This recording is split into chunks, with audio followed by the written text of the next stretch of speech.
Hello and welcome to the Album of the Year podcast, coming to you from sunny, kind of gray actually, it's gray yeah. Leander, Texas, on a good gray November day. But my name is Kris, and I've got with me to the right my man. That's right, Marty Kawa. How you doing today? I'm doing Marty? great, man. Doing real well. I kind of like this weather actually. I kind kinda of do like too, after actually. after the summer in Texas, it's just so hot, and once we get a respite from it, it's just really nice. It really is, and, actually. yeah, It's and like the closest we get to a like fall. a fall. Yeah. Pretty much. And it's going to be like in the high 60s today anyway. But That's still, good, man. that's kind of nice actually. If it's a little cloudy and like 68 degrees, That's it's how it like, was yesterday. We went to the Lady Bird Johnson Wildflower Yeah, Center, which yeah, was really yeah. fun. And while we were there, they're doing a thing called Fortlandia, which is something for kids, yeah, right? But yeah, it's sure, like sure. they get some architectural firms to build basically tree forts and stuff. Whoa, Yeah, really? and they're kind of, they're little, tree forts as built by architectural firms, because to some degree they're a little abstract and strange or whatever. Sure.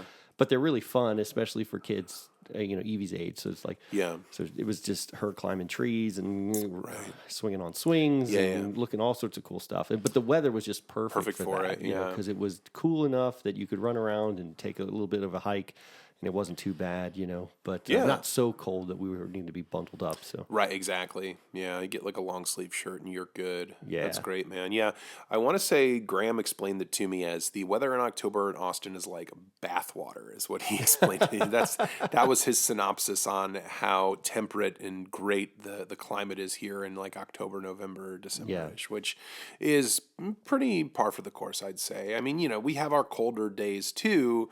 That's the tricky part with Austin weather is it's like, we'll get a cold front that'll come in and it'll actually be kind of cold, and then it'll warm up, and be in the 60s or maybe even the 70s, and then it'll cool back down. So it's kind of this cyclical thing where it's not like we're someplace where it's just cold or hot the whole time. yeah, it's tricky about Texas. It was very frustrating, actually. Not this weekend, but last weekend. At the end of the week, at the place where we worked, they had a big barbecue cook-off. Yeah, that's right. And so it's like the weather was all like 70 degrees, really nice. And then we're all planning for this big barbecue cook-off. And to cook barbecue Texas way, I mean, you've got to stay up all night. Right. It's slow and low. You gotta stoke the fires, You got to stoke the flames, keep them man. at the same temperature and everything It's like that. So it's 70-degree weather on Monday, Tuesday, Wednesday. Thursday starts to crash a little bit. Right? Well, everybody's getting their briskets and everything. It's getting like stuff out. 50 degrees and It's rainy like out. 50 and rainy, and then it's 40 degrees, and then it's closer like to 38. 38 degrees. Yeah. And then and that's overnight. So just overnight, like it had been beautiful weather. The weather crashes. Everyone's got to be outside all this time, and it's terrible all day, worst weather, blah blah. We go through the whole day. Friday is like 30s, 40s. Doesn't warm up during the daytime or anything. It just stays cold. Right. Next day, 70 degrees. Again. Literally, the temperatures next came down day. to crash for the barbecue where we all had to be outside all day. It's so crazy, man. That's Texas for you. But it's been good, man. Yeah. What do you been doing anything cool? Kind of me and Courtney checked some stuff out. We went to a show on Friday night. Who did we see? We saw Cautious Clay. Oh, You yeah. aware They of played him? they played them, I guess, Yeah. on KUTX. Yeah, it was really good. It was interesting. It was kind of like a kind of D'Angelo-ish, maybe Oh, yeah? D'Angelo adjacent. Yeah, he's got kind of like this buttery kind of voice and stuff, and he has a really cool band backing him too. He has this guitar player that like was just kind of playing this kind of dusty, really minimalistic tone, but he had like really good use of effects, I thought, and he kind of really set the sound for the band really, really well. So yeah, it was good. That's cool, man. good, That's yeah. cool. And who did you see the week before? You were sending me Tobacco and Beak. Beak. Yeah, You went and saw yeah, Beak. yeah. You were like, hey, he was sending me a text like, hey, sorry you can't make it to the Beak show. Or something like that. Yeah. And I was like, well, check out this ZZ Top cover Yeah, band. that's right. This is what you're missing. No, the exact text I sent Chris, the DJ that went on before Tobacco, looked just like Anthony Fantano. Yeah, the yeah. needle drop guy, and he had like a flannel on and like a hat, kind of like how he wears his like skull caps or whatever. And I was like, Anthony Fantano's laying down some sick beats, bro. Yeah, that was great. That's so I had a good. good laugh. But literally, me and Thomas were up here in Leander, and Yeah. we were at a kind of farmer's market kind of thing outside. Yeah, but we were just sitting at picnic tables, but there was literally they played, while we were there, probably 10 songs. I think 8 of them were by ZZ Top. Oh, really? So they weren't officially a ZZ Top tribute band, they played Mississippi Queen. So, that's not great. Quite a tribute band. I wonder if it's just a thing where it's like, so we're a ZZ Top tribute band that deviates when the time is right. Yeah, when the time is right, we will bring out some other coked up bikers. We'll play like Keep Your Hands to Yourself. Yeah. It was that kind of band for sure. They were okay, but it was just kind of like, all right, Marty's seeing something kind of compelling, and we're watching the cliches play themselves out in a trailer park in Leander, Texas. Yeah. That's and tobacco is kind of weird, kind of left to center kind of stuff, and it's kind of not for everybody. I really like it, but it's really different, kind of out there electronic music. It's kind of hard to explain. It's very like lo-fi, and the guy. There's just 2 people. It's like the guy and his wife, and she plays this like synthesizer, and she has all these kind of pre-programmed synth leads and stuff that she does, and he like plays this bass in this really distorted kind of like murky tone, and he like puts his vocals through a vocoder, and his vocals kind of sound like and it's kind of, I'm just explaining it, and it doesn't sound very appealing. I don't know, it sounds interesting to me. But I feel like Kris would either like this or he would just think it's like the Bitchin' Bajas or something. There's one of the. It just depends on the musical ideas. Are there ideas here, or is it just like? And now 30 minutes of nothing. No, I think there's definitely some ideas there. Yeah. I mean, and I'll play a little bit for you later, but Beak was really, really good. One of the dudes in Beak was in Portishead, so that's kind of cool. And I don't know if it was him or one of the other guys. They kind of like bantered with the crowd a little bit, and he was like, this is a great festival, thanks for having us. We're really excited to be here. And like, I haven't heard of like half the bands that are playing this festival. And he was like, cause I think I'm old. Is what he says. Kind of funny. So that's awesome. Sounds like it was a good night, but did they play Tush by ZZ Top? They did not, Kris. I think I got you beat, but I actually like ZZ Top. I do too. Yeah, I would enjoy myself if I was with you guys. It was fun. It was just funny where it was like, oh, cool, they're playing a ZZ Top cover. All right. Yeah. Oh, they're playing another one. Oh, they're playing yet another one. They're playing 10 in a row. Yeah. Okay. All right. I just love that idea of a cover band that doesn't fully commit to the tributing just the one band. Like we're gonna play ZZ Top, and then we're gonna play some fucking like Mountain or kind whatever of assy hits from that era that people still kind of like. Let's play some Black Betty or something. Ram Jam. We got more than one song. We're not just a ZZ Top. Just when you think you got us figured out, we go switchy on you. The encore 70s butt rock extravaganza. Just like, I think they played Pride and Joy, your favorite. Oh, God. You would have loved it, man. They did. That was the other one they played that wasn't. Yep. So I was listening to the Hot Takes episode last night, and I don't know. I don't want to. I feel almost kind of bad at some of this stuff. I don't know, man. Like, good. Maybe you're changing. No, I'm not changing. I'm just. I don't think I maybe defended my take well enough, but that's okay. That's all right, man. It's just podcasting. It's just podcasting. Who cares? Whatever. So, dude, guys, we're phoning it in. All right? No. Just kidding.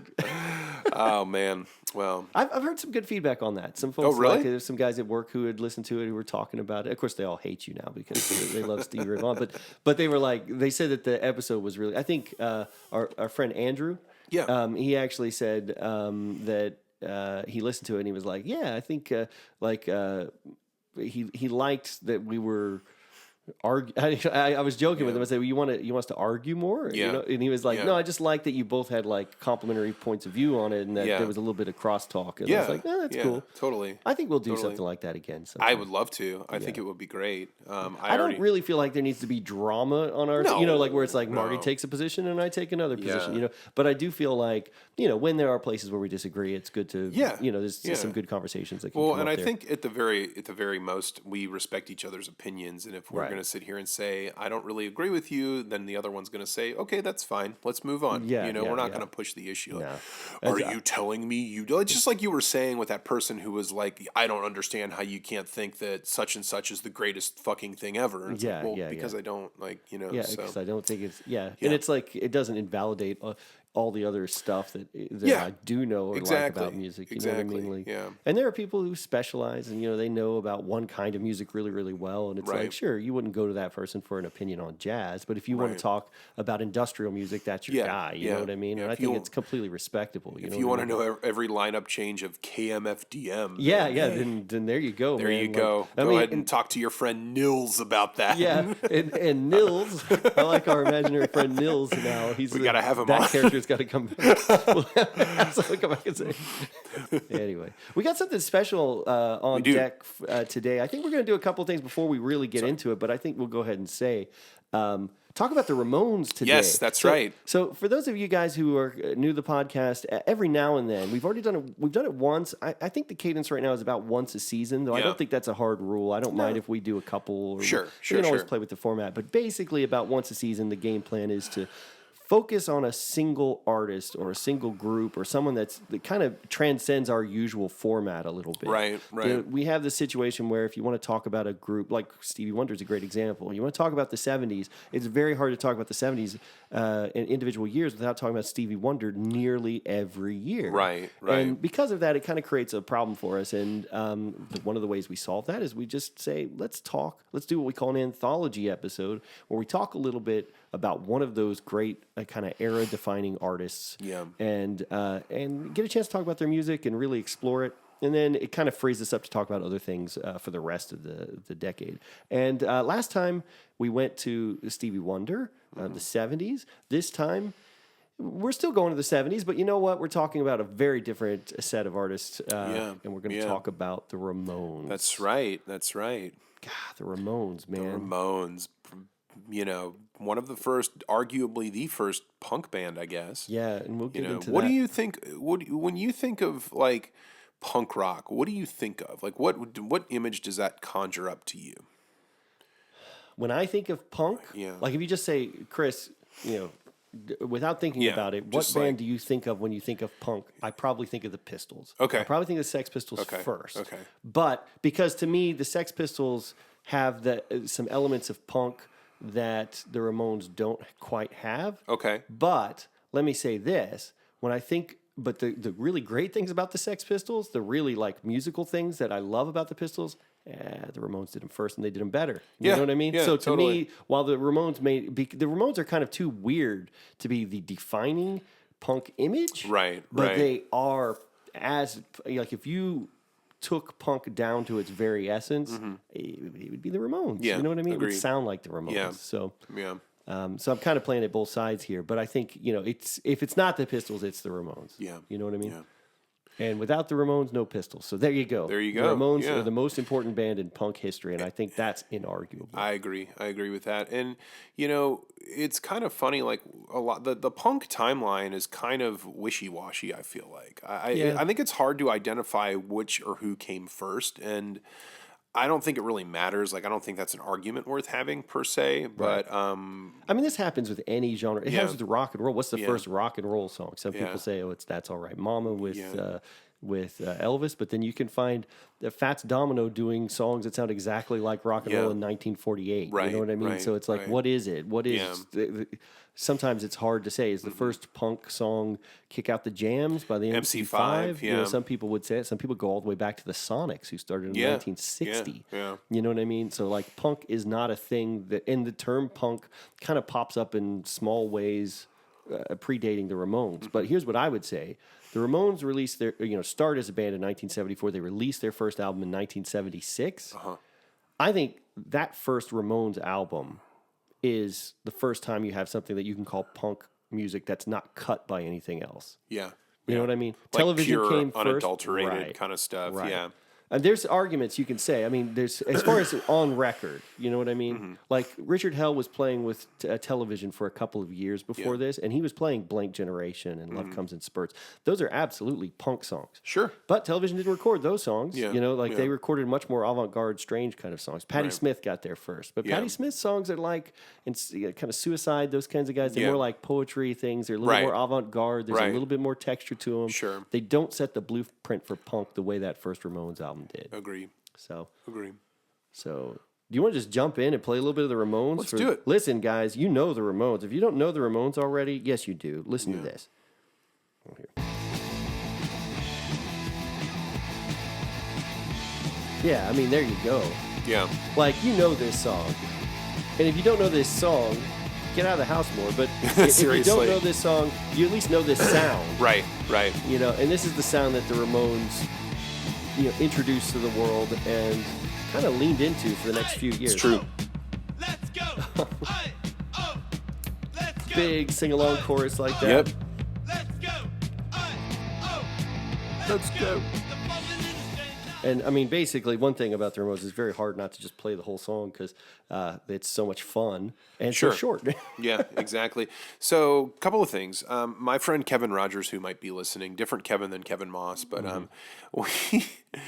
we were talking about the Ramones, and he's not really like a punk guy or anything like that. And he was like, "What are they saying in that song? Are they saying 'Let's drink pop'?" He thought instead of Blitzkrieg Bop, they were saying "Let's drink pop." And I was like, because sometimes in some football stadiums that would be a song that they would play after the home team scores a touchdown or something. Would be Blitzkrieg Bop? Yeah, and like I don't know where we were. Like it wasn't the Bengals because the Bengals song at the time was Todd Rundgren. I just want to bang on the drums all day. That song cool, that was the touchdown song in Cincy. But yeah, he's like, and he just like we had kind of a joke about it. I'm like, no, Kevin, it's Blitzkrieg Bop is what he's saying. It's not saying pop. Let's drink pop. Like, come on. Although they do have a song called "I Want to Sniff Some Glue." Sure, okay, yeah. But well, what's funny is "Let's Drink Pop" does sound like it could be a Ramones song. Yeah, totally. What's great about the Ramones? Oh God, that's a great story. You know, actually, talking about that, going to see that Fortlandia thing, I was telling you a second ago that we went to the top. They have an observation tower there, and it's hollow in the middle. It's like this stone tower, but in the middle is just kind of hollow. Okay, and there's a grate at the top, so you can look all the way down. Sure. And if you shout into it, it's kind of reverbs in this stone room, you know. And my nephew and my daughter were shouting, "Hey, ho, let's go!" And it was like this huge reverbing thing, and all these people could hear them shouting it. And this guy was standing up there watching them do it, and he was laughing, looking at me, and it was like, yeah, the Ramones. But it's just funny to think about how this particular song, you know, which was probably scandalous at the time. It was Blitzkrieg Bop. Yeah, you know, it's very, you know, but it's now just like a song that even children know almost. You know, it's just so fun to sing along to. So. Yeah, agreed. And it's one of those kind of, you know, I wouldn't say it's like a secular hymn because it's not that kind of song, but it's like it's definitely like canon kind of work. You know, even if you don't know who the Ramones are, like you've heard this song, it's a huge piece of pop culture. Yeah. You know, and that makes the Ramones a big piece of pop culture. So another thing I wanted to touch on too. So 92.5, there was this radio station in Cincinnati called 92.5. It was the classic rock station, right? Mm-hmm. And they had this kind of. I bet they played some ZZ Top. And oh yeah, dude. Sorry, Black Mike was a little hot. Right. Of course they did, man. They had this kind of vestige piece of programming that they would do on Sunday nights called Jelly Pudding.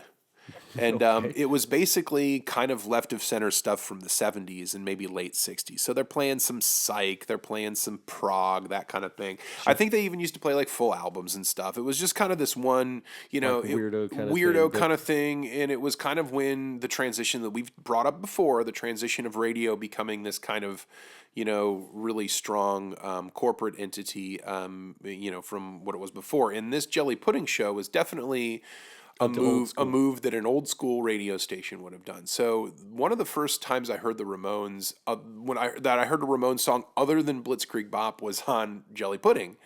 And it was Psychotherapy, actually. Which is on Subterranean Jungle, one of their 80s albums, which I didn't know until way, way later, but it's a great, great song. Like, psychotherapy is what they're trying to give me. You want to play a little bit of it? Yeah, do it, man.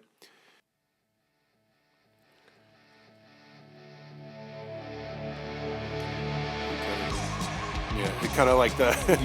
yeah. I remember hearing the police sirens and being like, well, this is fun, kind of. Yeah, almost like intro to a hip-hop song or something. Yeah, a little bit. And I mean, the imagery of the Subterranean Jungle album cover is like this subway car with all this graffiti on it, and you kind of like, you get that vibe from this song a little bit, you know? I get it, like the kind of really Let's talk about that a little bit. riffs. So the Ramones are a New York band through and through, right? Their image is New York, their sound is New York, and it's New York in the 70s, that gritty, grimy kind of New York. And they were kind of animals of that in a way. But they were also kind of smart and artistic guys, although they played kind of the dumbest music on earth, but dumb in a good way. Yeah. I once heard someone who said...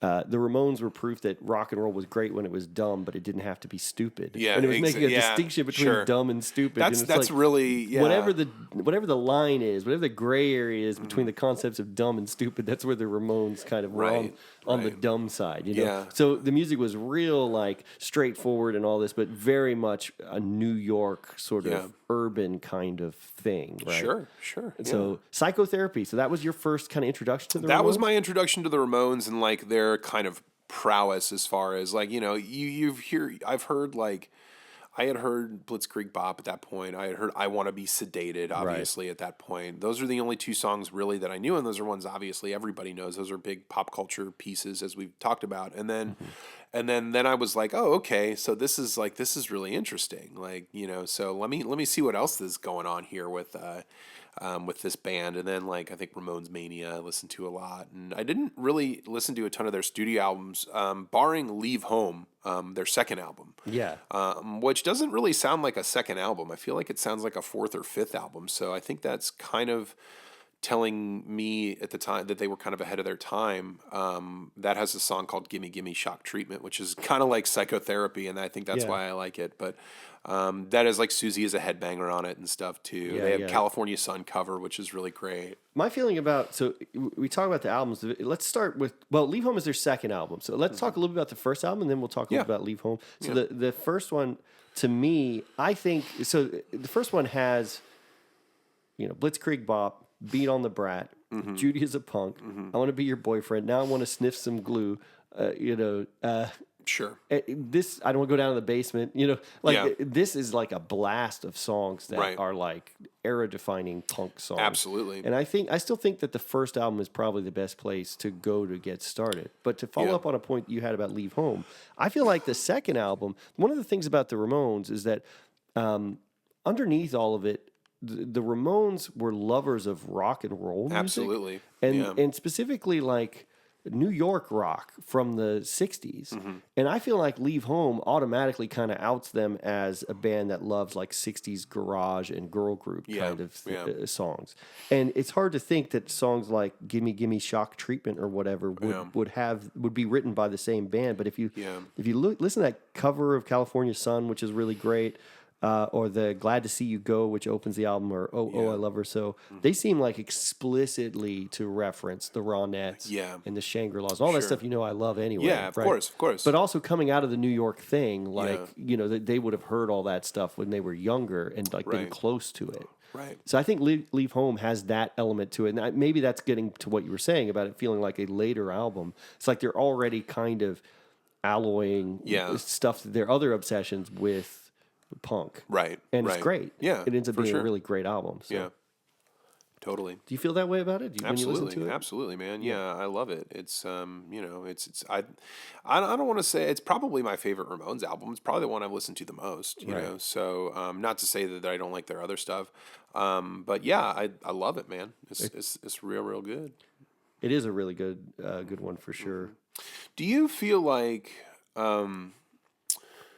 do you feel like any of these albums play like albums, or do you feel like they just play as a collection of songs? It's tricky with the Ramones. That's actually a good question for the Ramones, because the thing about the Ramones is they're so committed to this Ramones sound. Right. They do break open a little bit as you get to Road to Ruin, definitely End of a Century, but on the first three albums, there's sort of... they feel more like a collection of Ramones singles, really, you know, in general. There's not like an artistic goal from an album standpoint. Right. But the thing is you got to remember the times. It's 1976. You know, at this point, the entire rock music industry is committed to the album as a format. Right. And the sort of Sgt. Pepper idea of what an album is supposed to be. Right. And like bands were exploring what that meant in their music, and they were making these kind of statements that, you know, were packed into an album. You know, like you have to listen to all the songs to... It's like Pink Floyd, Dark Side. This is the heyday of that. Yeah. But it's also the heyday of like Emerson, Lake, and Palmer. Sure. It's these sort of half-baked, maniac, kind of albums that tell stories about prison colonies on Mars. Like it's that era, and the Ramones are a direct answer to that. A kind of like, that's great, but you remember that song California Sun? Yeah, that was really fun.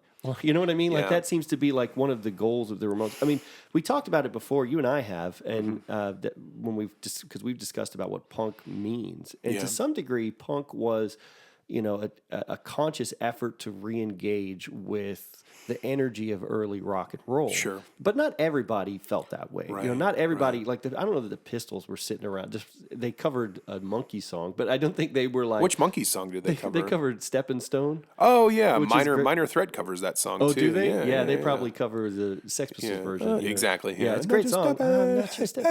Yeah. But the Pistols, they didn't have any kind of concept of like re-engaging with old rock energy, but the Ramones definitely did. Sure.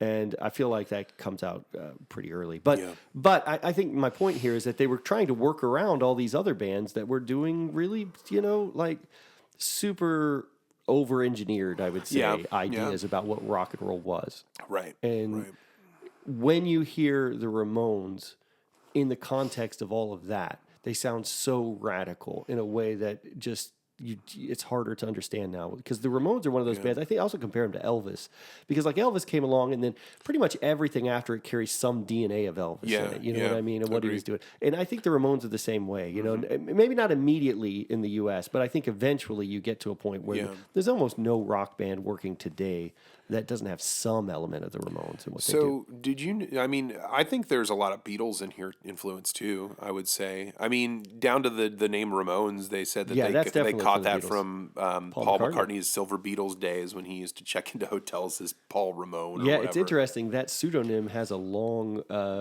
ends up being, not influential, but kind of shows up in a couple of places. Because like, obviously there's the Ramones, but even Paul's own album Ram has a song called Ramon.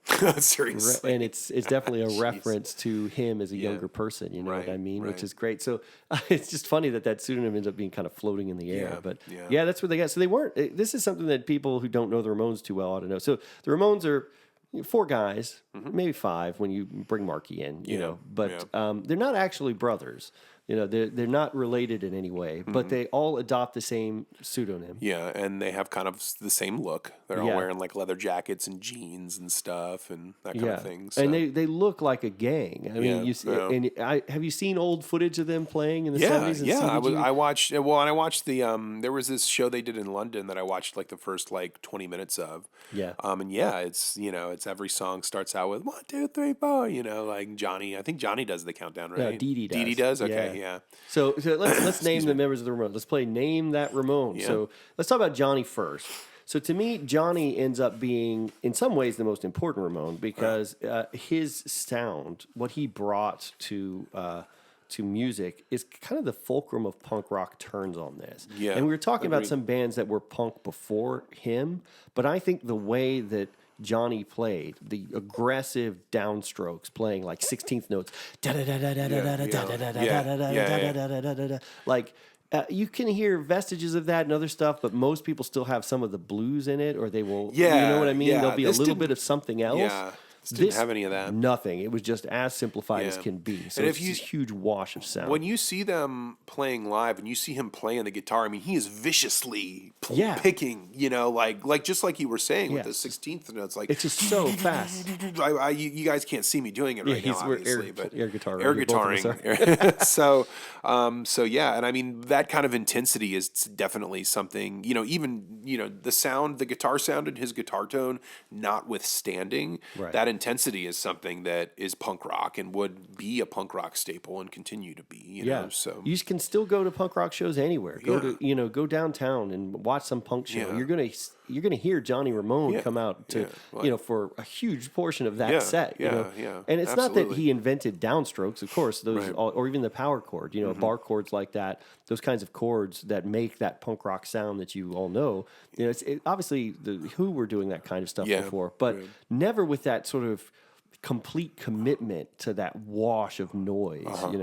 And so he ends up being super important, I think, for that reason. I think that sound influences music for the next.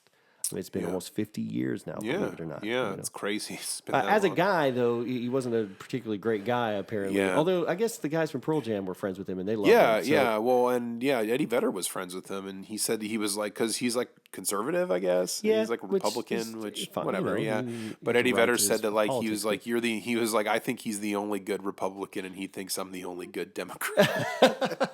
I feel like he wrote something like that, and but yeah. So yeah, they had a really good relationship from what I understand. So and I remember I think he inducted them into the Rock and Roll Hall of Fame. Absolutely. And he had a mohawk and stuff and a Ramones shirt and like a leather jacket. And and he said this was a big day. Finally, the Ramones are getting some respect. Yeah. Which I love because it is kind of, one thing about the Ramones is that they're always kind of like outsider misfits. Despite looking like a tough guy. Tough guy gang, yeah. They still kind of seemed like weirdos. Yeah. You know?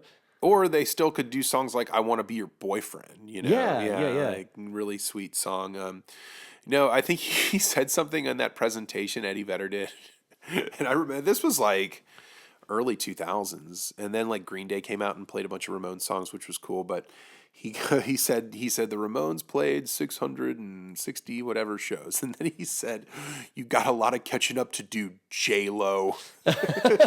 What? Because she was like the biggest pop artist at that time, so he had to kind of get a little dig on really intense, like overhyped pop music. So, I thought, which was definitely the thing to do back then. Now I feel like those things kind of coexist. If he made some joke, you got a lot of catching up to do, Billie Eilish. Everyone would kill him. Yeah, exactly. Press, Well, not only that, but Green Day. Billy Joe from Green Day interviewed Billie Eilish for Rolling Stone like a couple of weeks ago. There you go. Yeah, he's a fan. So yeah, exactly. But I do think that that's one of the things about the Ramones, though, is that how many, they just played gigs all the time, like while they stayed together, and they stayed together into the mid '90s. So the Ramones used to play all the time. 96, I think. 95 is Adios Amigos. So maybe 96 was the last gig or something. But people I know here in Austin saw them somewhere. One of like my the mid '90s, I feel big like. regrets is they not opened up for somebody, or they the Ramones headlined? were on the Lollapalooza tour in '96. I think Oh, I got was my that it? Lollapalooza Okay. dates messed up.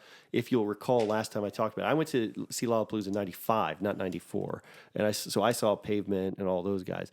But one of my big regrets is I didn't go with my little sister to see Lollapalooza the next year because Metallica headlined it. And I was like, Metallica's got no business. And I still believe that. Like, they had no business headlining Lollapalooza. What the heck was Metallica doing there? Snoop Dogg headlined Lollapalooza. Well, yeah, like but Snoop, Ice-T. to me, and hip-hop Ice Cube. artists always fit. But that's true. like Metallica at that point was like load era Metallica. Like they had no business being on the alternative rock. They were as mainstream rock as you could get at that point. That's true. But that's going to get butts and seats. It absolutely was a butts and seats thing. But and because the previous year Sonic Youth didn't get butts and seats. You know what I mean? So they were like, we got to get as many people as we can.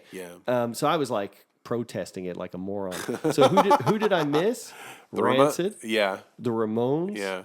Soundgarden, like some of my favorite bands of all time, and I didn't go and see them because I didn't want to see Metallica in 1996. you wouldn't even have had to if you didn't want to. And the thing is, I didn't even hate Metallica. I just didn't think they were an appropriate headliner. So it's so stupid, like it just makes no sense. I should have just gone and left after Soundgarden. No, I should have just gone and watched Metallica and been fine with it. Exactly. But because on top of it, I would have gotten a chance to see the Ramones, and that's like one of my big regrets that I didn't get a chance to actually see the Ramones. But you had to have your protest moment, essentially. Yeah.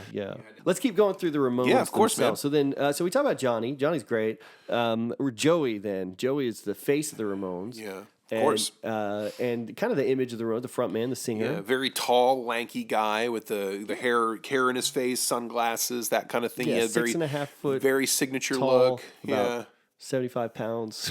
He's a really tall, really skinny dude. So I was watching that Conan interview that he did with Conan like in the late 90s, early 2000s, and that I messaged you, and I was struck at how much he just sounded like a regular New York kind of guy, and he talked like this, and he told this story about opening up for Toto in Lake Charles, Louisiana, and he goes, they told us it was the most dangerous place on earth, and we get in there, and they're looking at us like we're aliens or something. Yeah. It just cracked me up. I thought of the Ramones opening for Toto. Yeah, It's so funny. I know. Yeah, like it again shows about like how odd of a fit they were for the record industry back then. Right.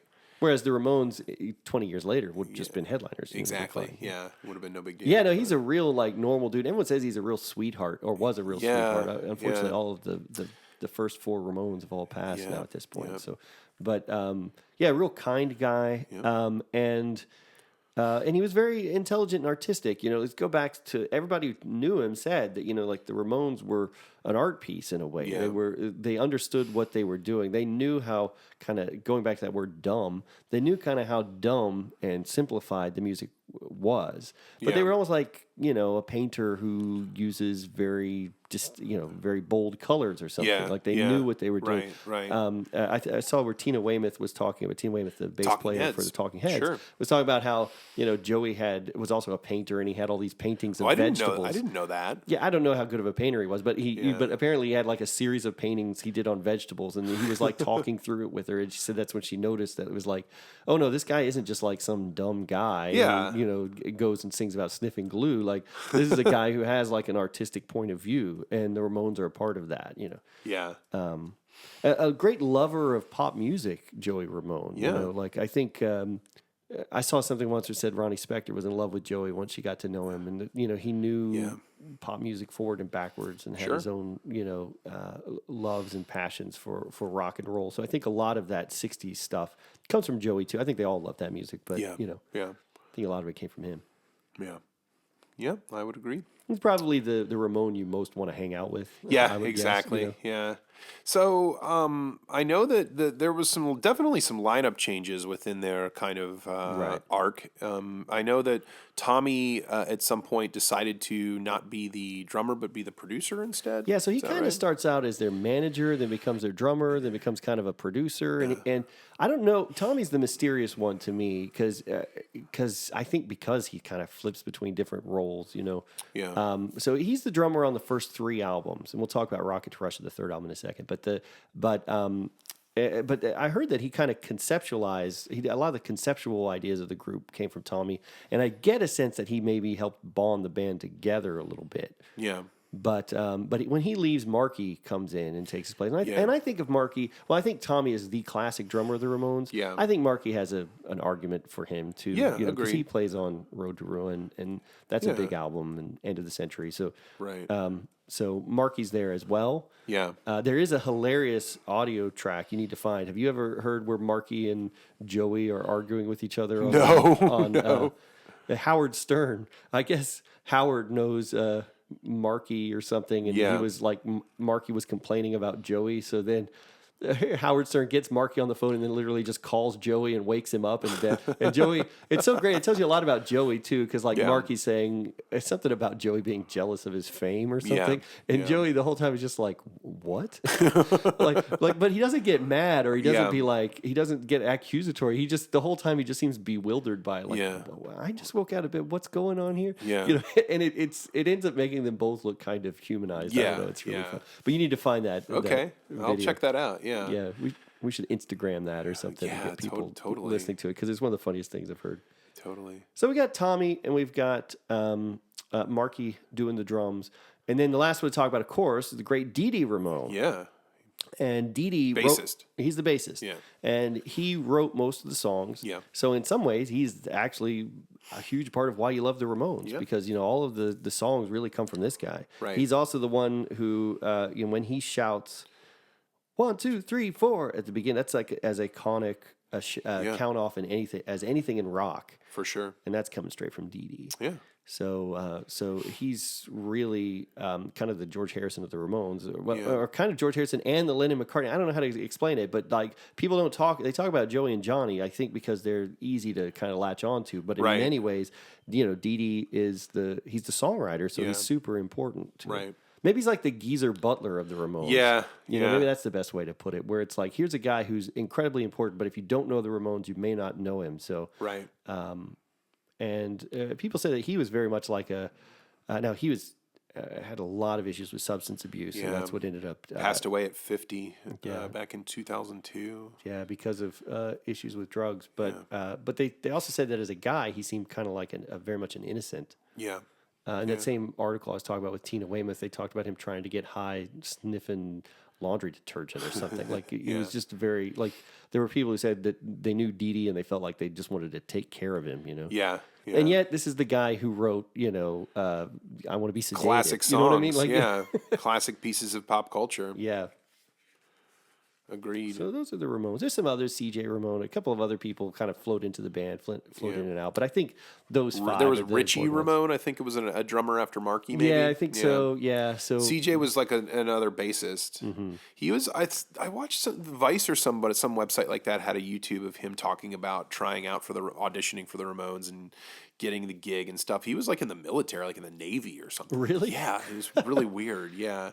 And he's another just like straight up New York guy too. And he was like playing some of the bass riffs and stuff, which was cool. So yeah, interesting. And I mean, at that point, what it would have just been like Joey and Johnny would have been the only two members, the only two remaining Although I think members. Dee Dee, like on Adios Amigos, the very last album, like CJ actually sings on a couple of those. Does he really? Yeah, Oh, which is wow. kind of weird because Joey is the voice, you know. But Yeah, totally. But Dee Dee Classic writes voice. some songs on it, so I don't know to what degree Dee Dee was still involved at that point. Right. I don't actually know that. Maybe we should have looked that up before we did a podcast on it. But I do feel like if you're really wanting to get down to like classic Ramones, though, like focus on this first. You know, well, we kind of talked about how deep do we want to go in the career spanning discography. Well, I think it's the first 5 Here's what I albums or wanted to say. Yeah. So I feel like the kind of really big, like the pulse of the Ramones when we're talking about their catalog, it kind of ends with End of the Century. I feel like, you know, like the albums from the self-titled to End of the Century, that's like the meat. That's where pretty much everything is amazing for the most part. After that, you have Subterranean Jungle, and you have some of the. I have a covers album called Acid Eaters, which is kind of fun in parts. Yeah. But those are the albums I think that really matter. The rest of them have flashes of kind of cool stuff. KKK Took My Baby Away is on the album after End of the Century, and Brain Drain Pet is Cemetery. another one of them. Yeah, exactly. There's a couple of tracks. So it's not like everything else after this is crap. It's not. But it's kind of like they sort of did what they came to do by End of the Century, I think. Shark Sandwich, you know, that has some moments. Just kidding. That's a little Spinal Tap there. I don't know what made me think of that. I don't know. Like, it's funny. You know, I feel like, some of these album titles have similar titles to, like, I wonder if that's how they got the idea. Like, well, the Ramones had an album called Brain Drain, you know, whatever. Yeah. But, I don't know. Sorry. Brief aside. Yeah. But yeah, and you know, I think any time a band like this goes on for as long as they have, you know, they're going to keep making music, and, you know, I'm not trying to say that like maybe the quality wanes over time, but maybe like when you have a band as simple and as forthcoming as the Ramones, you know, maybe their later albums are just going to have some flashes here and there of stuff that's awesome. The rest of the stuff is just kind of okay. You know what I'm saying? Yeah. So, I think that's kind of fair, a fair way to describe the later Ramones albums. You Yeah. know?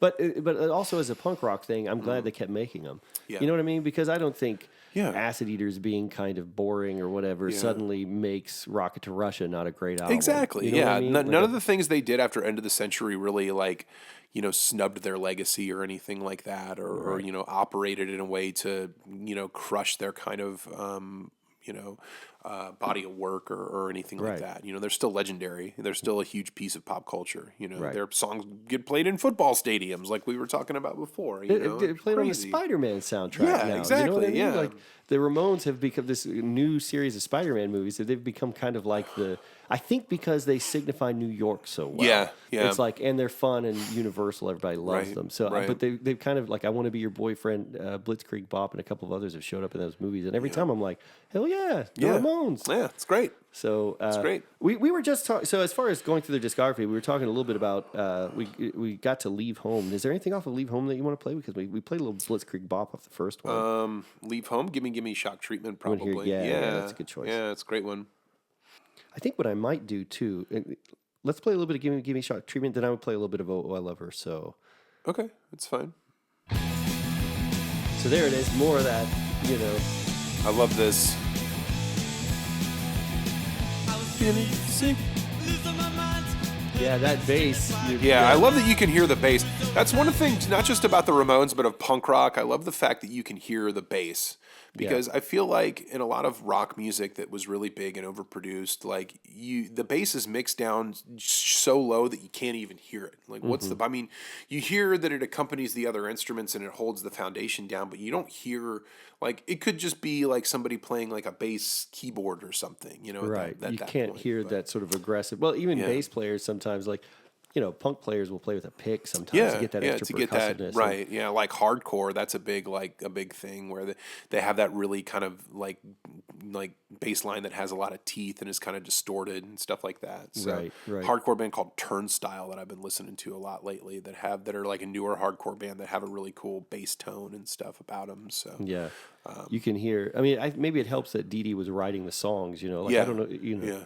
But you can definitely hear a lot of bass. And actually, there is a lot of punk from this era, especially early punk, that you don't hear the bass on just because it was all about that wash of guitar. Exactly, but you're right with the Ramones. A lot of times you can hear it. I do want to point out and leave home. Here's that. I love her so. Listen. Oh yeah, that's some heavy girl group stuff right there. Which I love that line. I met her at the Burger King. Yeah, that's so punk. You know, like. I'll talk about that in a second, but so that could be a Shangri-La song. Yeah, you know totally. what I mean? Like switch that around. I met him at the Burger King. Yeah, totally, all the way. You know, and it's great. It's what I mean. I love that about it. You know, it wasn't the original thing that appealed to me about the Ramones. Actually, I think I got into the Ramones before I got into girl groups heavily. You know? And I liked them as a kid, but not.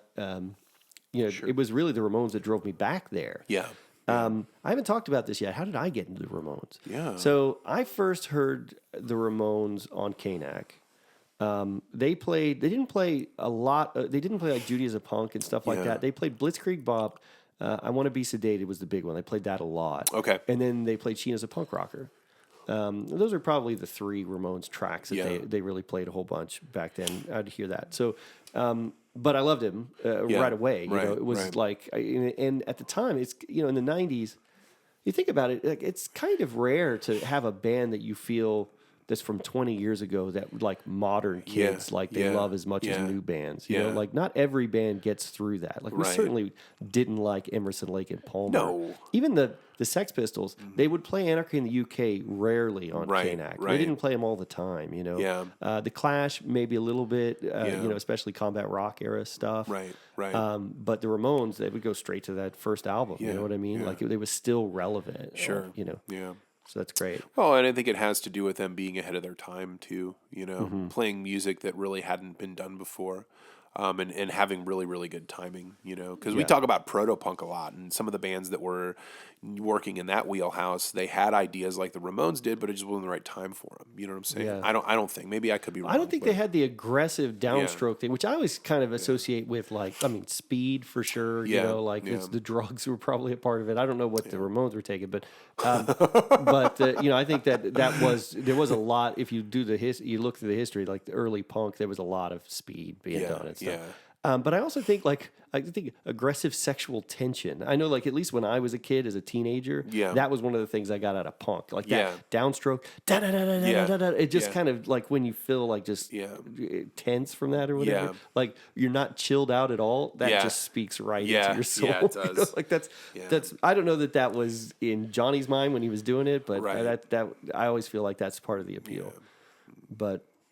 So you feel like there's a lot of testosterone in that kind of? Not testosterone, not like a meaty kind of like butt rock way. Yeah, not in that kind of way. Not in like a Poison kind of way, but more like in a just a more like a frustrated way. Yeah. Well, Poison and all those hair bands were influenced by glam. Which has an influence on punk. It's really weird too, because it's like those guys were all kind of, that was like, really masculine, testosterone heavy forward butt rock, but they all had makeup on and had like hairspray in their hair and shit. Like, I don't really, weird, Motley Crue singing girls, yeah, and they look like girls. Yeah, it's great. And look, it's fine. No disrespect, whatever, I mean, I guess they prove that you can be. Exactly. We understand we live in a world that, gender means something different. That's fine. But yeah, we're not making fun of that. Yeah. But it was just weird because they don't seem like. I mean, to me, to a big degree, despite the fact that they were fighting with like Tipper Gore and stuff, like I do see that stuff as kind of very conservative in its gender politics. You know what I mean? Like girls are there to be groupies and boys are there to be on fucking stage rock and be stars. Yeah, you know, like it just seemed very like status quo in many senses. Right. And yet they were very forward in some senses, like very like pushing the envelope. So that's a whole different thing. Whole different story. Sorry to kind of go on that sidebar a little bit, but so that's my theory on one of the reasons why teenagers in the 90s were still responding to the aggressive downstrokes of the Ramones. So as far as those were kind of the songs that I knew, but as far as albums, the one album that I got, I actually picked up as a teenager. The one that I had when I was a teenager was Rocket to Russia. Yeah. And actually picked it up at a thrift store for $2. Really? Like vinyl? Yeah, on vinyl. Whoa. So I found it. You don't find scores like that anymore. Yeah. This is like. It's awesome. But it was at a thrift store downtown in Belton, Texas. Wow. Yeah, so the one person in Belton who had the Ramones from the 70s decided to cash out. And I. Well, not even cash out. They just donated it. It was at a Goodwill. Yeah. Jeez. Well, I think it was a local like church okay. store, and I got that and St. Francis de Sales or yeah, whatever it was that kind of thing. I forget what those are. Yeah, I'm trying to remember what the what I got 2 records that day. Rocket to Russia was one of them. Oh, I bet if I looked down, I could find it. It was probably like Billy Joel Turnstile, or something, like something completely not like this. But Rocket to Russia ends up being, when I think of like my favorite Ramones album, even though I think I would argue that the first album is probably a better album. Yeah. Rocket to Russia is the one I think of, and it's because it's the one that I had, and it's kind of more Ramones in a way. It's just more Ramones, more doing what they did on Leave Home. But I think in my opinion, it's a little meatier. But it's got Rockaway Beach. Let's hear a little bit of that. Yeah. Love this song. Yeah. There's Dee Dee. So now I think the guitars are being recorded really well. Right. Agreed. Yeah.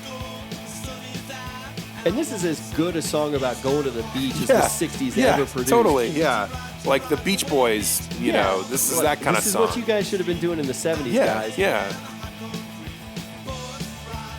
We got to hear the chorus here. You know, it's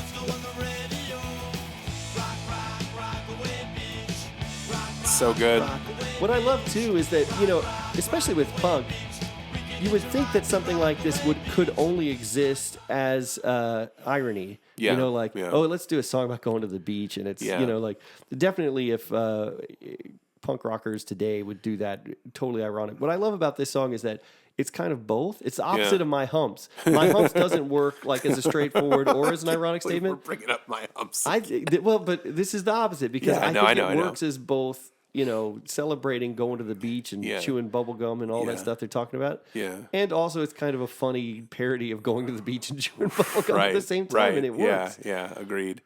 And it has the whole new, like, the East Coast attitude of going to the beach is way different than, like, the West Coast attitude of going to the beach, you know? So, you know, when the Beach Boys did it, it's much different than this. Like, this feels kind of working class. Nothing against the Beach Boys. No, of course not. You know, I'm not saying that they were just, like, stuck-up rich kids or anything like that, but, you know, when you think of California and going to the beach, you think of, like, surfing, and you think of all these, like, pretty pastel colors, and, you know, when you think of going to the beach in New York, you think of the Ramones in this song, you know? Well, like let me just get some lyrics here. Although the Ramones aren't really known for their lyrics, but check this out, because this goes to the East Coast thing you're saying. Right. Up on the roof, out on the street, down in the playground, the hot concrete. Bus ride is too slow. They blast out the disco on the radio. Rockaway Beach. Yeah. You know what I mean? Like, but the whole thing, hot concrete, like this is like stuff out of a Carole King song. Yeah, seriously. You know what I mean? Up on the roof. You know what I mean? Yeah. It feels like people wanting to get out of the city and go to some beach. Get away. And it's probably not the best beach or whatever. Who knows? Who cares? You know, it doesn't. I mean, I haven't been to Rockaway Beach. Maybe it's really great, but could be beautiful. But it doesn't. It's not like, you know, Aruba, Jamaica. It's not that kind of beach.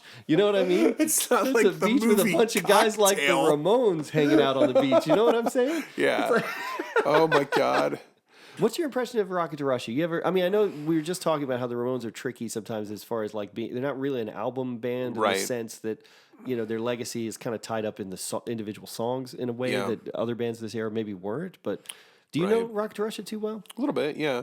I think I know Leave Home better, but I mean, we're talking about, it's kind of, this one has 2 covers on it, right? Do You Want Right. to Dance and Surfing Bird? And I Yeah. love the Surfing Bird That's cover. so I was listening hilarious. to it on the way. I was listening to this album on the way over here, actually. Yeah, And, yeah. and Everybody's heard about the bird. yeah, I think it's a great progression. I think a lot of people think this album is the one that really like it's their most important album that I think a lot of people think, which is I hard think it was hard probably to, their best charting album. I Yeah, think I heard. probably, yeah. Cretin Hop, I think, is kind of almost like a Blitzkrieg Bop a little bit. It kind of has Cretin 1, 2, 3, 4. Cretin's gonna hop some more. Yeah. I think that's kind of like a fun song. I think it is. Let's hear a little bit of it. Yeah. 1, 2, 3, 4. Cretins wanna have some more. So good. 4, 5, 6, 7. Let me Cretins go to heaven. So good. I hear that there's shows like I was reading where people who saw those early shows, because of course, so they were in New York, 74, 75. They started playing at CBGB, the legendary, probably the most important club in punk history. Absolutely. And they played there a whole bunch. And people said the shows were crazy. They would get up on stage, they would fight with each other. I saw one, I actually saw a clip. I was amazed to actually see it, but like an early clip of the Ramones, and like, Joey just calls out, "I want to go down to the basement."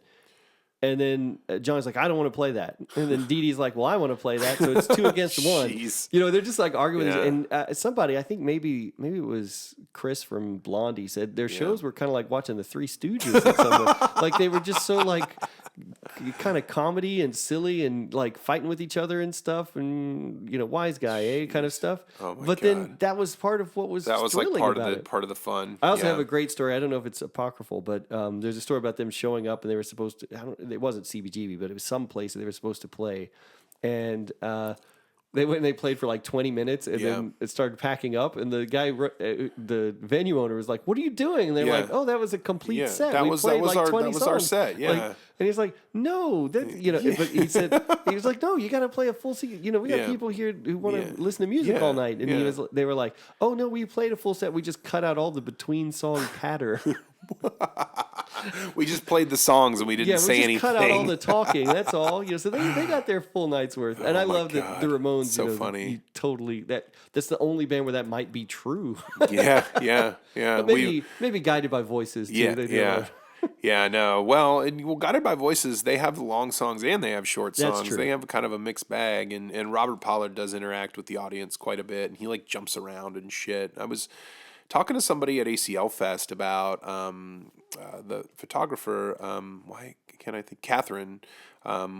We were. She's not really like punk. She doesn't really know a lot about punk, and we watched Idols, and she was like, I felt because they were doing all kinds of stuff and bouncing around and stuff. Their lead singer was kind of going crazy, and she was like, I was just scared he was going to hurt himself. I'm like, dude, Bob Pollard is like in his late 50s, and he's doing shit like that out there, and he's fine. It's like fine. Like Joan Jett, same kind of thing. Like she's old and she can still rock it, and do. But it's just kind of I'm sure funny, Iggy Pop's still running around, dude, doing all sorts of crazy stuff, like shoving martini glasses into his chest and shit. I hope he doesn't do that anymore. But he did that. There was once, certainly apparently. a time. Yeah. All right, but I don't want to get off track again, so I apologize for that. But yeah, how do you feel about the kind of like the visual presentation of the Ramones logo, the font that spells the Ramones? Oh, that's out? huge. That's probably, as far as like an emblem, it's probably the freaking Nike swoosh of rock music. Absolutely. You know what I mean? I think it might be just as important as their music. I mean, in some ways, yeah. I mean, as a fashion, as a style, a visual presentation, like the Ramones, you already kind of made reference to it, but they had a very distinct look, It was leather jackets and tough guy kind of stuff, like they were the first people, I think, greasers. to take a picture of them up against a brick wall. Yeah, I mean? For the and first that's on album, a couple of albums. Rock to Russia, they do it again. They do it too, right? yeah. And so it was like a reiteration of that look, Right. And then that sort of reaches its full flower in the logo, which is kind of a take on the American, what's it called? The American seal, I guess. Yeah. Which is, this shirt, everybody knows it. It's the most popular punk rock T-shirt in history. Yeah. And it has the names of the members on it. It's really bold, like the way the lettering on it and everything. I think it's beautiful. It's great. Beautiful. You know, Yeah, I've got a awesome. Ramones shirt. You got one? I don't. I should have one though. I don't know why I don't, but I think Steph's got one too. We got 2 Ramones shirts in this house. That's awesome. You know? There was a period where, and people will sometimes joke about this, that the Ramones are a band where like people will wear the shirt and not know any songs by the Ramones. You know, I don't know who it was. I was reading an interview. I think it was Ben Gibbard from Death Cab for Cutie, and it was like when they started to get kind of big and they started playing a lot of festivals, and he was like, "I see all these people in Ramones shirts like everywhere," and he was like, "I'm not trying to sound snobby or anything, but you should have to take a test to like." Be able to wear a Ramones shirt. Right. And he was like, it wouldn't have to be anything hard. Just like name 3 Ramones songs. Like that's it. That's all you got to do. As long as you can do that. As long as you can do that, you're fine to wear the shirt. No problem. You know? I think I've mentioned this on the podcast before, but like there was a time where I saw something there like the idea of rappers wearing punk rock shirts has officially jumped the shark because I saw Bill Bellamy walking around in an X-Ray Specs shirt. Yeah, he's not even a rapper either. He's not a rapper, but still, he was he's VJ aligned or whatever, with that art form. Yeah, sure, the notion was there were people outside of like punk who liked the look of that stuff, and I think the Ramones. I'm trying to think like they're probably the first ones. Yeah. I mean, I guess you could walk around in like an MC5 shirt. Yeah, but even like Iggy and the Stooges don't have like a strong visual presence or anything like that. Yeah. And MC5 kind of had this like psychedelic kind of imagery, it looks a lot more which like is much psych, busier and not as simple as this. Not what I'm saying. So, right. So that is an interesting point because the Clash have some image. They're later, but you know, but it's. I mean, I think the Ramones crushed it on that. Actually, Agreed. I don't think you know, like even if you wanted to argue that there were other bands that were more important, and you can make that argument, right? Punk bands, you know. You can make that argument. I would say they're still the most important punk band, but I think it would be hard to argue that they're not the most important visually. Yeah. And I mean, you know, there's a Jello Biafra's record label, Alternative Tentacles, has a very similar logo that was clearly influenced by the Ramones logo. Right. This imagery has been parodied by anybody from ramen restaurants to Spurs fans. Oh, right. You know? There is a ramen. It doesn't Ramen Tetsuya. It just says ramen, and I don't know what it says in the circle, but they have one, or they had it. I don't know if they do it anymore, but it's definitely something that's very strong. And I mean, I don't want to say branding like it's some kind of corporate exercise, but I don't think it was. Sometimes when it comes to that kind of thing, you know, it's just as important to the band's music as you know it is to their image, I guess, more or less. But I had this point I wanted to make about like Master P and No Limit Records and how well, that was kind of this, you know, he really understood like how to create an image and how to create a brand really, really well. Like the gold tank or whatever? Yeah, absolutely. And all the album covers looked the same and the artwork was fluid and that kind of thing. And, you know, that was definitely respectable at the time because no one was that far ahead of the game when it came to that stuff as he was, you know. Yeah. And that was really important to all that music. And, you know. What was strange to me, because I don't know Master P very well. Like, I can't really talk about that stuff with a lot of knowledge. But I just remember looking at all that stuff at the time, and they looked really cheap, you know. Like really, exactly. But then I thought about it, and I was like, that's kind of a punk rock thing in itself. Absolutely, you know it is. Like, absolutely. Kinda... Same with like all the Houston hip hop, DJ Screw and all that, you know. It's basically it was done in a way that it becomes aesthetic, you know. It wasn't this thing that was just cheaply put together, but it's like a punk rock flyer almost. Like, let's get all these cheesy weird graphics and, you know, that kind of thing, and just mash them together and like you know, here's put out an album and like have a list 20 pages long of all the rappers that are on this album, you know, and like that's what their album covers were, you know. It was brilliant. It was great. Now that's different than the Ramones, obviously. The Ramones branding and the Ramones imagery is much more minimalistic and that kind of thing, but just as important. Yeah, you know? but it's a similar approach to like a do-it-yourself approach. And in fact, I think that was one of the big hallmarks too, is that the Ramones felt like a group that could be put together. Like you watch the Ramones and you feel like you could be a band like that. Exactly. You know, in fact, that ends up being super important when you're talking about the Ramones legacy. And we'll keep going through their. I kind of like how we're kind of talking about the Ramones and then going back to their discography here. So we'll keep that up. But their big show at the Roundhouse, July 4th, 1976, man. One of the most important dates, one of the most important shows in rock history. Yeah. So, and What I found out while prepping for this, there's a recording of it. Oh, wow, really? Yeah, I had no idea. It sounds totally like guerrilla style, like someone under their jacket. So it doesn't sound like really like super pristine and clear. Yeah. But it's the Ramones, so why would you even... You don't even need it. Yeah, exactly. You listen to it and they sound great. I mean, it sounds like the record, and everything. But July 4th, so on America's birthday, they go to London, the Roundhouse, and they play this show there. The Stranglers open for them, so obviously there's some punk music. Oh, kind of wow, out. Stranglers, okay. Yeah, they're great. And then they were opening for the Flamin' Groovies.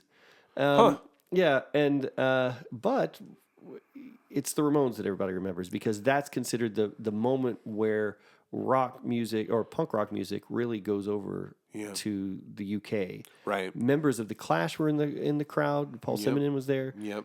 Members of the Buzzcocks were there. Members of the Sex Pistols were there. Paul Weller, the Jam, any of those guys there? Probably, yeah. The Damned were there. The Pretenders were there. Like all of these bands that would go on and keep making music were at this one show, and that's why it's so notorious because it's sort of the show where punk catches fire. There they were already in bands, they were already trying to make stuff happen, but they saw the Ramones and they said, oh god, this is it, this is the future.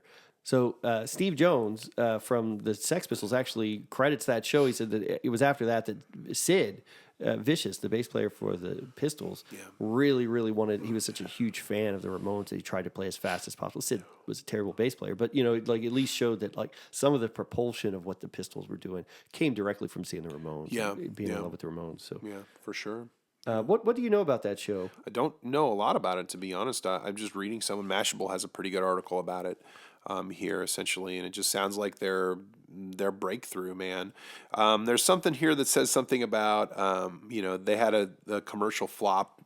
Basically, one of their albums was a commercial flop, and then they played a demoralizing Ohio performance attended by only 10 people. The Ramones? Yeah.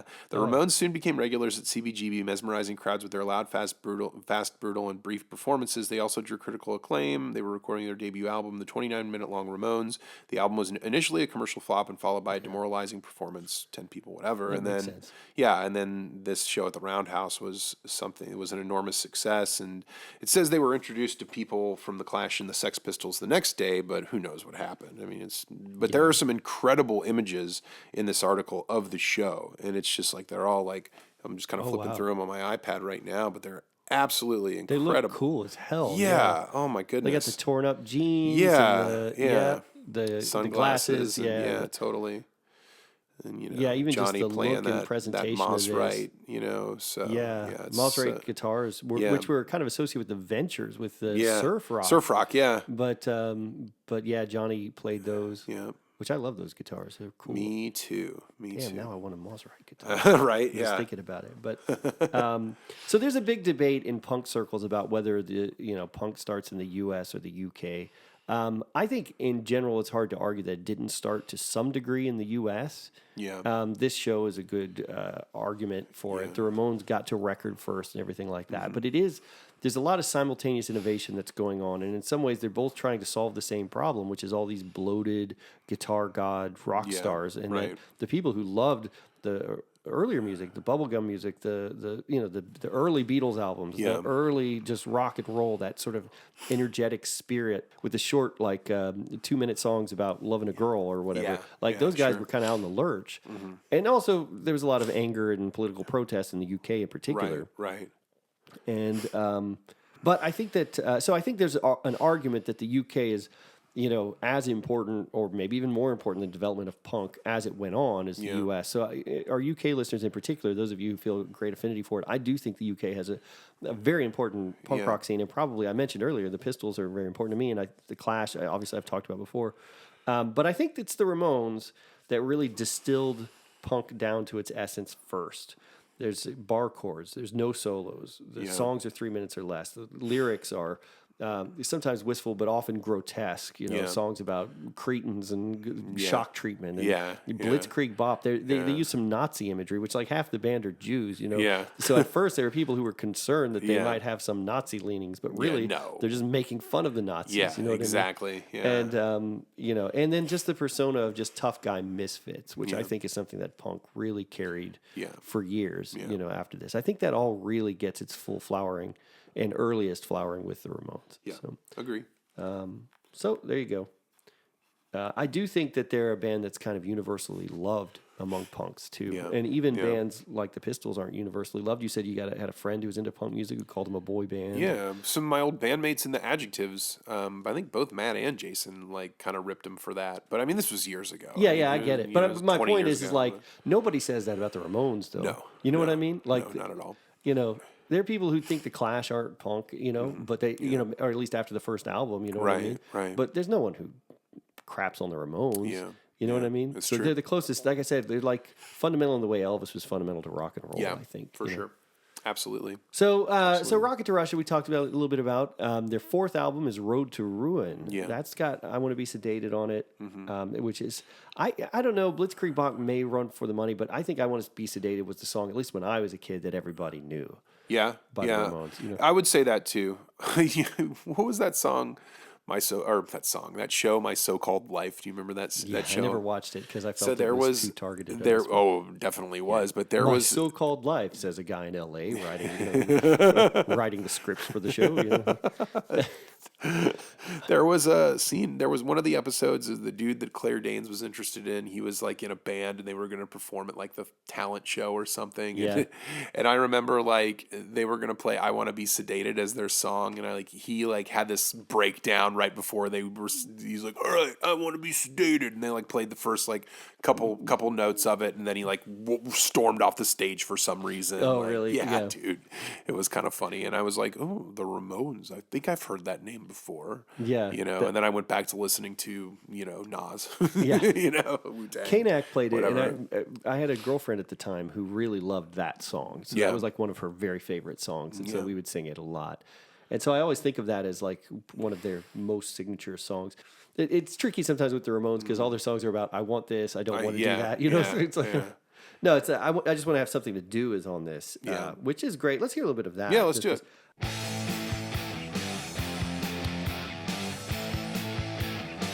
Yeah, in the great Ramones movie, Rock and Roll High School. Yeah, they're in a car playing this song. Yeah. Yeah. And they have him, and they're all like, and Joey's saying, he even has a microphone, doesn't he? He has a chicken leg in That's his head. right. Because he's saying eating chicken vindaloo, which is, to me, just hilarious because this is it's the first song on the album. Yeah. And the opening lyrics are hanging out 2nd Avenue, eating chicken vindaloo. I just want to be with you. I just want to have something to do tonight. So of course when they bring him in the movie, he's got to be eating chicken. So otherwise it would be, he'd be lying. Right. It's so crazy, man. It's awesome. It is awesome. But yeah, I Want to Be Sedated is on that. And what else is in here? Oh, there's also more in the way of like guitar solos on this record. So this is where they really start to break open. I think there's a little bit of that on Rocket to Russia, but there's actually a couple of songs that have some acoustic guitar on this, like Don't Come Close and Questioningly. Yeah. I don't know this album as well as I know the other 4 big ones from that period. Right. But I've always had the impression that it's a really good album and kind of a successful evolution of their sound. Right. I don't know. Do you know this album that well? I don't actually. It was released exactly a year before I was born, September 21st, 1978. But this is the first album with Marky, isn't it? Yeah, I think so. Yeah. He was the drummer in Richard Hell and the Voidoids before this. I didn't realize that. That's good. According to Wikipedia. I don't know. Maybe somebody fucked that up, but yeah, I know what songs do I know from this? It's just like a band member exchange program. Yeah, seriously. Where it's like Richard Hell gets kicked out of television and he ends up in with his own group, the Voidoids, and they get rid of Marky Ramone and he goes to the Ramones. And Yeah, I don't know this album outside of I Want to Be Sedated. I don't really have a ton of iron in this fire, to be completely honest. Basically, I listened to it kind of in preparation for this again. Yeah, And okay. I'd heard it before, but the Ramones, because of the nature of this group, they kind of run together a little bit. But I would say that this is a good one. It's definitely a good album. It feels like they're stretching out and doing some slightly different things. Yeah. But it's not London Calling. Right, But right. it's successful. Yeah. And then after that, they get into one where it's more mixed results. Yeah. With End of the Century, which is some people would say this is where the classic era of the Ramones kind of ends. So I think it's good that we talk about this album because it was produced by Phil Spector. Yeah. Who was the architect of a lot of sounds that you like, Chris. Yeah, absolutely. I guess me too. I'm not trying to knock it, but no, but I'm a big fan of like the girl group sound, and he is the guy. He is the guy, fundamental guy to know about when you're talking about that. The album cover has a very almost girl group pop looking album cover. It shows all of them in this very glossy photo with a red background. It says very simple Ramones, End of the Century on the top right. Apparently, a couple of the dudes that were sons of members of the Wrecking Crew, they were big. They were plugged into the LA punk scene, and they hipped Phil Spector to the Ramones and said, you would love this band. You need to go check them out. So every time they would come to LA, he'd go see them. And then apparently he said to them, "You guys are good, but I can make you great." Is what he told the Ramones. He was like, "You guys are really good. Do you want to be great? Because I can make you great." Yeah. I don't think you really have to convince the Ramones to work with Phil Spector. It's clearly there before this. But I don't think most people would say that the End of the Century is their best album by any stretch. You know what I mean? I listened to it almost in full yesterday. Yeah. And I like it. I like it too. And it's almost like the vocals in Johnny's guitar kind of cuts through that wall of sound production in some parts and makes it really interesting. But I don't know. I don't feel like it has this big sweeping effect that a lot of that girl group stuff does. But I mean, it's produced well. Don't get me wrong. Yeah. And sonically, it sounds different than their other albums up to this point. For sure. I'll say that. There's strings on this album. Exactly. For Yeah. Yeah, which is interesting. I kind of agree with you. It doesn't quite give you like the promise of that idea. Phil Spector, Mr. Wall of Sound, producing the Ramones. Right. That should be amazing. Yeah, you know what exactly. I mean? But it's not quite there. It doesn't quite get how great that sounds in your head. Yeah, it seems like a match made in heaven when you put it on paper, for sure. Yeah, but it just doesn't quite make it. But there's still a couple of things on here that are pretty cool. The song, do you remember Rock and Roll Radio? Yeah. Which I think, it's like someone introduces the Ramones to saxophone. Right, yeah. Let's hear a little bit of this. Yeah, let's do it.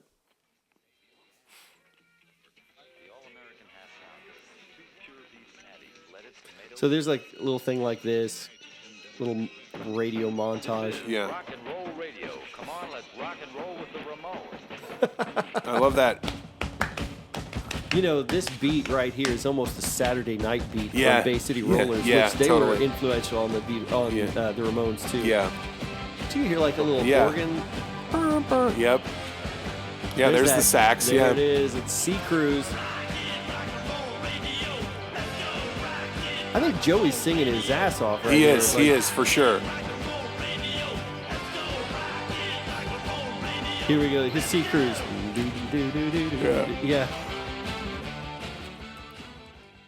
So it's a fun kind of, and it's the song itself a nostalgic look back on old rock and roll. It's interesting because he's literally saying we need change and we need it fast before rock and roll becomes part of the past. It's 1980. Rock and roll is at the height of its, economic powers, really. You know what I mean? And yet he's saying rock and roll is dying. We got to, and I think that's an idea of going back to the idea of punk trying to re-engage with that early rock energy. It's like he's not hearing rock and roll in, the big albums of 1980, the sort of disco era and all that stuff. But, and so I don't know. And so he's trying to collaborate with Phil Spector to do it, but I think it's just missing Johnny. Like we need a heavier guitar presence on that song to make it work. And I don't know what Phil is doing cutting that out. Well, I think that he's basically saying like, let's put all the. I mean, we're thinking about wall of sound production. Like, okay, well, let's get a bunch of other instruments in here and let's make that wall of sound. Like I'm not going to be able to do it with just fuzzy Johnny's guitar. let me get organ and saxophone, and that's what I do. Make it great. That's his idea of making great pop music, which isn't necessarily wrong. But when we're talking about the Ramones, maybe it's not the best move. Maybe you just got to find a way to incorporate that stuff with Johnny's driving guitar. Exactly. I think is really what it comes down to. And I think Road to Ruin maybe does a better job of trying to put that in a more straightforward context. Let's hear a little bit of Baby I Love You. This is the great Ronettes song. If you're going to get Phil Spector to record you, doing a cover of the Ronettes is not bad. But this is where you get the strings we were talking about. I actually really love this cover. I think it's great. I do too. If you could call a string quartet punk, that's probably about as punk as they can get because they're so simple. But my favorite thing about it is a little innovation that they do where he does the build up to the chorus here. I imagine punks from this time period consider this incredibly cheesy, though. Like, what the fuck, man? What are you guys doing, man? Where we go from Judy as a punk to this?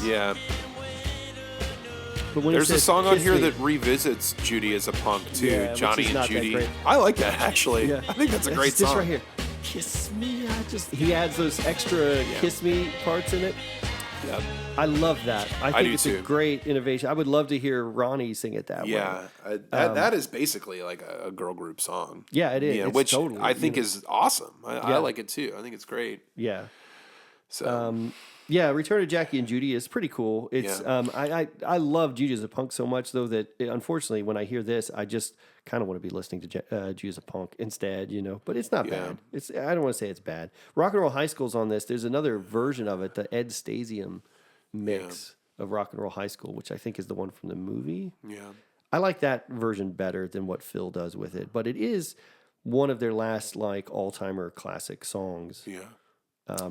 And then, of course, they just made the movie with Roger Corman.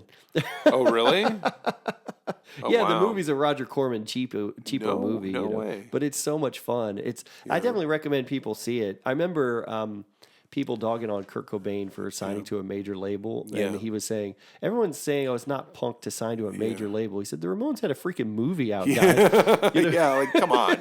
Seriously. How can you say that's not punk? They had overproduced songs with saxophones and string sections and fucking organs. So don't get at me for, wanting to feed my kid.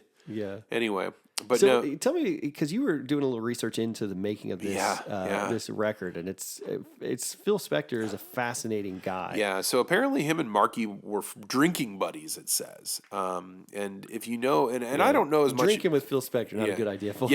Exactly. I don't know as much about Phil Spector as you, but basically. They took him up on the offer to produce this album just because, they thought it would be a good move. I mean, like you said, a match made in heaven kind of thing. But so this is how the recording session started. I'm reading this directly from a Pitchfork review of the album of End of the Century. So let me actually go ahead and find this. We'll probably cut it here. Let's see. While you're looking at that, let me get back to a point that I was making about the Bay City Rollers. When the Ramones started, what's funny is often people think about punks as groups that, they had a very anti-authoritarian, anti-pop music sensibility. They wanted to destroy everything or whatever. But the Ramones, they wanted to be a pop band, and they saw the Bay City Rollers as their actual competition. So they didn't look at the charts and say, we want to be, we want to knock down Pink Floyd. They were like, we want to be, we want people to look at the Ramones the way they look at the Bay City Rollers, which is hilarious. That is hilarious. No band at the time would have considered that even respectable. So it's interesting to hear the Saturday night beat from Bay City Rollers Saturday night kind of show up in a Ramones song, because you could tell that they were always had that kind of bubblegum thing in mind too as a part of their DNA. And later, the Ramones were doing they're almost like a cartoon band. They show up on The Simpsons. And stuff. That's right. Mr. Burns' birthday, and he says, "Have the Rolling Stones killed." They thought it was just do as I say. That's so funny, man. Happy birthday, you old pisser, or something like that. What did they say? Call something like that. Happy birthday, you old bag, rotten hell, or something like that. Yeah, it's so great. Like, Happy birthday, dear Burnsy. It's so good. All right, so I apologize for that kind of lull there, but I took me a minute to find kind of some of the first details of the recording sessions that would be the End of the Century album with Phil Spector. I wanted to read this from the Pitchfork review. Marky Ramone described the producer rolling up to his hotel room with a cape, bodyguard, bottle of kosher wine, and unprompted tirade about the 1966 death of Lenny Bruce. He was an untethered, erratic, odd man, and that is sugarcoating it heavily. Yes, it is. This was the same Phil Spector who kept Ronnie Spector locked in a closet, which you have brought up before, shot a bullet into the ceiling of John Lennon's studio, and held a gun to Leonard Cohen's neck. So I've heard a story. It's from Albert Goldman's biography of John Lennon, which is kind of a controversial biography, but I've never heard this fact disputed. Yeah. He said Phil Spector was the only person on earth who hired a full-time bodyguard to protect other people from him. Yeah. You know, So that nuts. tells you what kind of nut. And of course, if you don't know this, he was eventually convicted of murder. Yeah. So, you know, Phil Spector is one of those, you know, key artists when you're talking about trying to separate the art from the artist, because he was so important, and the music that he helped shepherd and create was so great. Yeah. And yet he really was. He was an awful person. It still is. He's in jail, which is where he should be. Right. But yeah, it's but didn't he pull a gun on someone during these sessions, or he pulled a gun on the whole band? It says so. It says so. They start this. The reviewer of the album talks about starting about Dee Dee and Phil's relationship. Dee Dee and Phil hated each other. The bassist and songwriter was taking lots of sedatives at the time, which may have contributed to his paranoia about Spector's guns. In his memoir, he told a story about Phil pointing a gun at his heart before forcing the band to stay all night at his house while he sang "Baby, I Love You." I read that yesterday, and I was just like, "Are you serious?" That is so funny. Marky denied the stories, but Dee Dee always remained firm that that's really what happened. Multiple guns were present during the recording process. Spector apparently carried 4 on his person, which doesn't include what his bodyguards had on them or the turrets mounted to his house. This guy had fucking weapon silos mounted to his house. What in the fucking Dale Gribble or some shit? Really, and the thing is like, you know, like you talk about that story, and it's like, did it happen or did it not happen? I mean, Dee Dee obviously was using a lot of mind-expanding drugs at the time. Yeah. Maybe it happened, maybe it didn't. Yeah. But the thing is, when you're talking about Phil Spector, yeah, it probably did happen. It's pretty believable it's when you put it in that context. There's not a whole lot you can say about Phil Spector that isn't believable. You know, like, oh, he came over and there were go-go dancers, and he started trying to flush someone down the toilet. It was crazy. You'd be like, yeah, Phil Spector might have done that. You know, like you could always come up with something. He's like the Tony Clifton of pop music. So this review really just goes into the recording process and how bonkers it was, but I think that's okay. But yeah, it's just, I just reading this like it was like a fucking mystery novel or something. Like, are you fucking kidding me? Like, all this shit happened and they actually got a piece of music out of it. Apparently Phil Spector labored for like 6 months over the demos, and like he was just obviously a perfectionist. Like, they don't sound right, blah, blah, blah. So, yeah. Yeah, and the album that they came out with is pretty good, but a lot of people feel like that's kind of the beginning, the end of the classic era of the Ramones, I think. Although, obviously, like I said, the next album, Pleasant Dreams, is a little bit more straightforward. Yeah. And it does have the KKK Took My Baby Away. I want to hear a little bit of that. I know that, listen to these Ramones songs, they all have very similar approach, generally. Yeah. She went away for the holidays. Says she's going to LA. She never got that.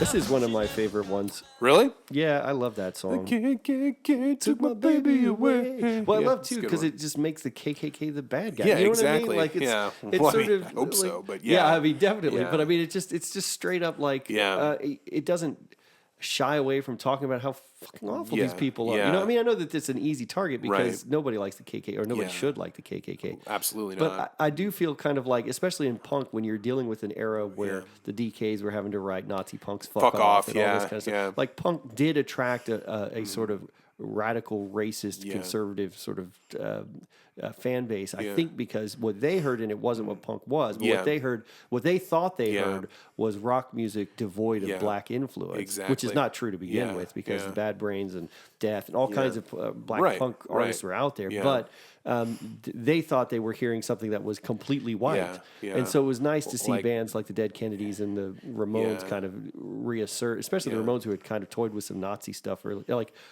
jokingly, but stuff that was misunderstood maybe in on the first album, like to kind of take target at the KKK and write a very sympathetic portrait of someone who was affected by them. Radicalized by, racist dickheads. Exactly. Totally. It's crazy. And a song for the Reagan administration too. So over the Reagan era, where he talks about ringing up the president to find out where my baby went. Crazy. God, the Ramones, so great.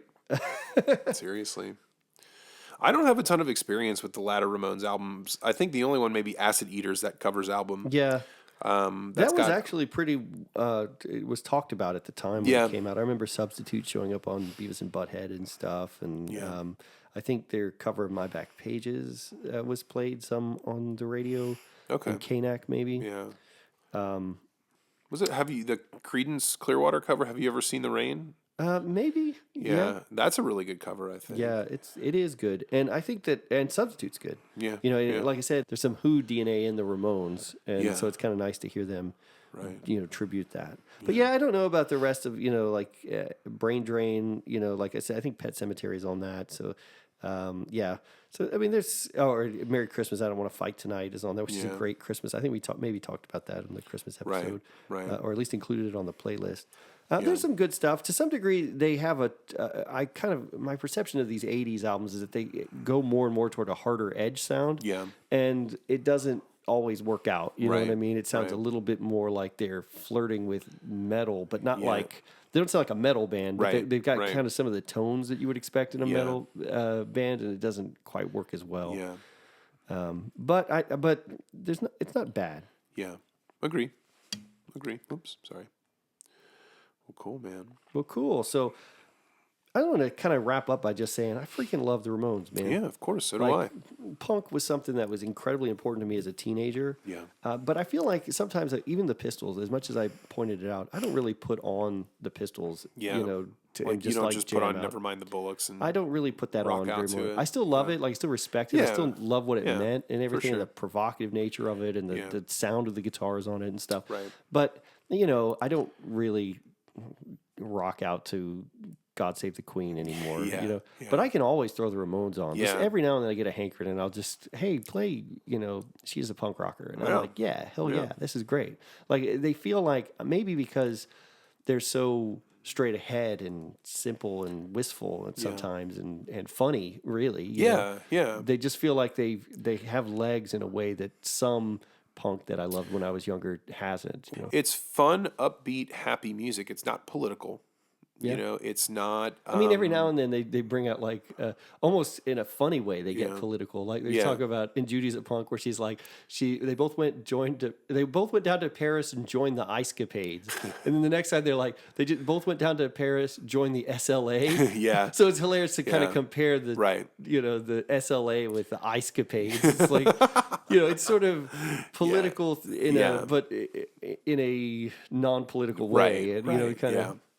Yeah, dude. It's just like it's something, and I think when it came out, it was ahead of its time, and that gave it a lot of staying power. And I think people will still be listening to this music, 50 years from now, 100 years from now, hopefully. That scene in Rock and Roll High School where I don't know if it's a teacher or the principal, but he's got like the Ramones shirt on, and he's like, I think you guys are the Mozarts and Beethovens of this era. And he's like, I totally get it. And, I'm not square as you think because I love the Ramones, which is kind of funny. So there's a boat where they've got like a volume meter or something. I don't remember what it is, but it shows like the they measure volume and the loudness of bands, and I think it like starts with like Captain and Tennille or something, or the Carpenters. We can't or something. escape Captain and Tennille. It's something like that, like the Carpenters, and then it gets louder and louder. Yeah. Then it's like I remember that it's like AC/DC. Then above that is Led Zeppelin. Then above that is the Who. And then above that is the Ramones. Nice. Is the loudest band. band. And like clearly they're the best band because they're the the loudest. Band. Yeah, for sure. Yeah. That movie is really fun. I think even people who don't get the Ramones or whatever would still like that movie. It's just like a funny parody of like high school rock and roll movies. You know, like it's as much a brilliant. I mean, the Ramones themselves kind of sleepwalk through the movie, but then you kind of want them to. Exactly. You know what I mean? Like, that's kind of what they're there for, more or less. Exactly. You know, they're just like.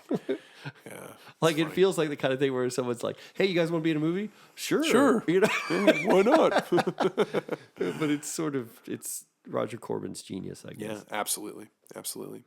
Well, awesome, man. Well, yeah, I think that we covered everything Ramones. I feel pretty good about this conversation. I think we both kind of got our opinions in and discussed their kind of catalog and their influence on pop culture, to great detail. So in great detail, I should say. Sorry. So yeah, guys, check out the Ramones. Check out everything you can of them. See which album you think is your favorite, and let us know if you want via the email. We'd love to know it and hear it and talk about it on the air in the next episode. Yeah, if you think we underrated Brain Drain or something, let us know. If you think there's some really great moments from Subterranean Jungle that we're missing out on, just like Kris said, hit us up. Let us know.